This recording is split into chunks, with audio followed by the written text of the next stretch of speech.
respected principal, teachers, and my dear young leaders, आज morning assembly को देखकर मुझे बड़ी खुशी हुई और आप लोगों का परफॉर्मेंस भी बहुत अच्छा है, लेकिन थोड़ा इससे और ज़्यादा अच्छा होने का हम आप लोगों से एक्सपेक्ट करते हैं। मेरे बच्चे, आज आप लोग इस स्कूल के सामने खड़े, दुनिया में बड़े बड़े लोग दिखते हुए आज पूरी दुनिया जिनके ऊपर प्राउड करती है। किसी ने एरोप्लेन बनाया, किसी ने गाड़ियां बनाई, किसी ने रेल बनाया, किसी ने और कुछ किया। हर एक का अपना बड़ा बड़ा उनका इनोवेशन और उनका बड़ा काम है। लेकिन वो लोग थोड़ा हम सोचे पहले कहाँ थे, आप ही की तरह किसी स्कूल के सामने मॉर्निंग असेंबली में, स्कूल में क्लासरूम में बैठकर आप ही जैसे पढ़ते दिखते थे।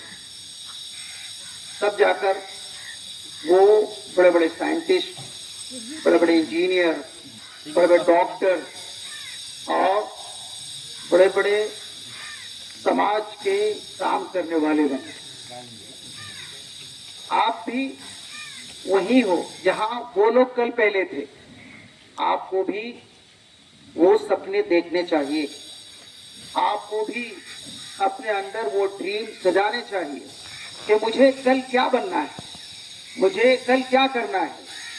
मेरे पेरेंट्स, मेरे गार्जियंस, मेरे स्कूल के प्रिंसिपल, टीचर्स, हमसे इनका क्या एक्सपेक्टेशन है, वो हमें क्या बनना चाहते। इसलिए आप लोग अपने बारे में थोड़ा सोचें, आप भी ख्वाब देखें, आप भी सपने देखें।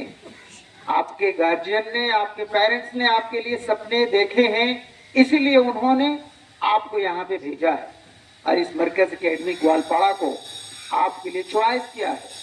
बहुत सारे स्कूल थे, लेकिन उन लोगों ने उन स्कूलों में आपको न भेजकर आपको मरकज एकेडमी ग्वालपाड़ा जैसे आइडियल स्कूल में भेजा है, जहां उनको पूरा विश्वास है, जहां उनको पूरा यकीन है कि हमारे बच्चे यहाँ जाने के बाद वो कल कौम के, समाज के वो बड़े नेशन बिल्डर होंगे, वो कम्युनिटी डेवलपमेंट के लिए काम करेंगे, बड़े बड़े साइंटिस्ट होंगे, डॉक्टर बनेंगे, आईआईटीएन, एनआईटीएन बनेंगे या एडमिनिस्ट्रेटिव सर्विसेज में जाने के बाद वो अपनी किस्मत को आजमाएंगे। तो इसलिए आपको अभी से इसके लिए तैयारियां करनी होंगी, अभी से ही आपको इसके लिए कोशिशें करनी होंगी। आपको अपने सब्जेक्ट में, आपको अपने क्लास में हमेशा अलर्ट रहना होगा। टीचर्स क्या कह रहे हैं, आपको पूरे तौर पर कंसंट्रेशन देना होगा। आपको अपने सब्जेक्ट के अंदर पूरी क्लैरिटी होनी चाहिए, पूरा कॉन्सेप्ट आपका क्लियर होना चाहिए, क्योंकि आज जो एग्जाम का पैटर्न बनता हुआ जा रहा है वो कल की तरह नहीं है, बल्कि कुछ बदला सा नजर आ रहा है। और इसमें सबसे ज्यादा कंटेक्चुअल, कॉन्सेप्चुअल क्या है, बेस पर आजकल क्वेश्चन आ रहे हैं। इसलिए आपको इसलिए तैयारी करनी पड़ेगी। आपका अपना जो टाइम है, आपके लिए एक एक सेकंड बहुत ही कीमती, ये फिर दोबारा जाने के बाद वापस नहीं आ सकता है।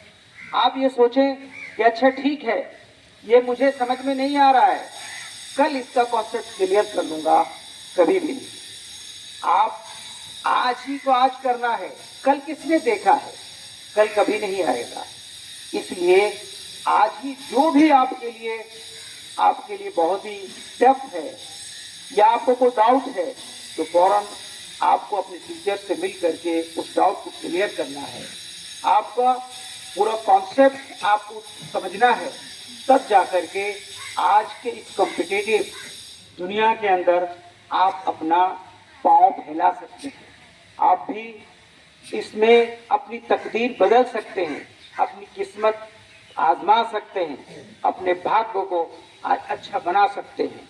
तो इसलिए जितने दिनों तक के यहाँ पे हैं, आप 1 साल के लिए, 5 साल के लिए, 8 साल के लिए हों, आपका एक एक सेकंड बहुत ही कीमती है। इसलिए आप पूरे ध्यान के साथ आप क्लासरूम्स में आए और क्लासरूम से निकलने के बाद बहुत ही डिसिप्लिन मेंटेन करते हुए आप अपने कमरों में जाएं, आप अपने घरों को जाएं। घरों में जाने के बाद आप अपने पेरेंट्स को सलाम करें, उनकी इज्जत करें, उनका रेस्पेक्ट करें, अपने टीचर के आप रेस्पेक्ट करें, उनकी इज्जत करें। और आप सिर्फ डिग्री हासिल करने के लिए न पढ़ें, इसलिए कि डॉक्टर अब्दुल कलाम आज़ाद ने कहा था कि एजुकेशन सिर्फ डिग्रियां हासिल करने के लिए नहीं, बल्कि एजुकेशन ये लाइफ स्किल को, education is learning how to live. आप कैसे रह सकते हैं, कैसी जिंदगी गुजारेंगे। आप घर में जाने के बाद अपने भाइयों के साथ, अपने फैमिली मेंबर के साथ आपका बिहेवियर कैसा होगा, माँ बाप के साथ आपका कैसा ये ध्यान, किस तरीके से उनके साथ आपको ट्रीट करना पड़ेगा।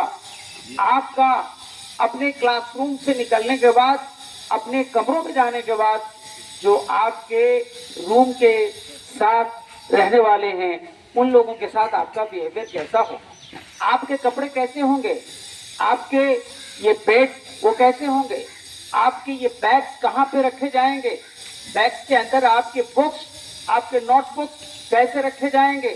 आया जाने के बाद आप जैसे तैसे फेंक देंगे नहीं, बल्कि आपको अपने बुक्स का भी और जितने भी टूल्स हैं सबका उनकी इज्जत करना है, रिस्पेक्ट करना है।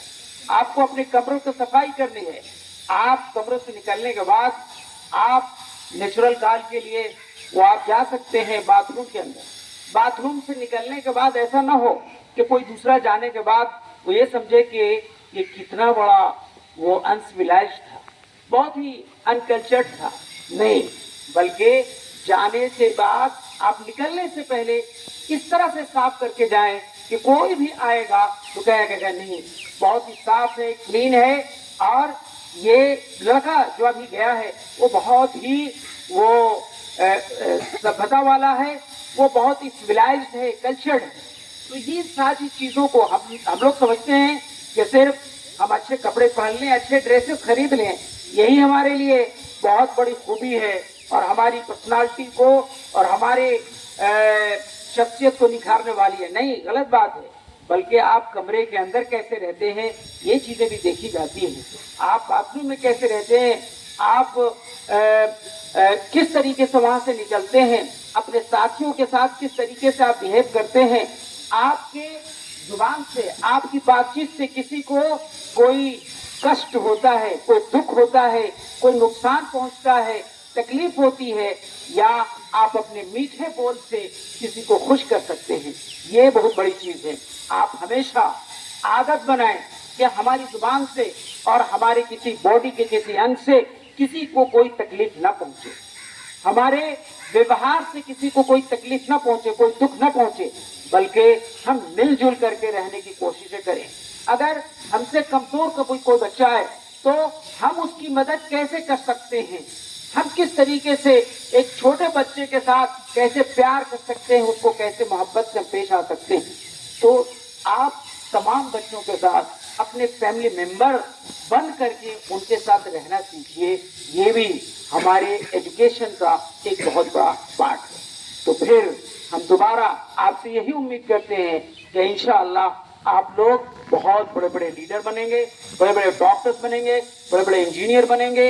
आप अपने गार्जियंस का, अपने पेरेंट्स के सपनों को साकार करेंगे और हमारे इंस्टीट्यूशन मरकज अकेडमी ग्वालपाड़ा का नाम न सिर्फ ग्वालपाड़ा में बल्कि पूरे आसाम के कोने कोने में आप नाम रोशन करेंगे। तो आप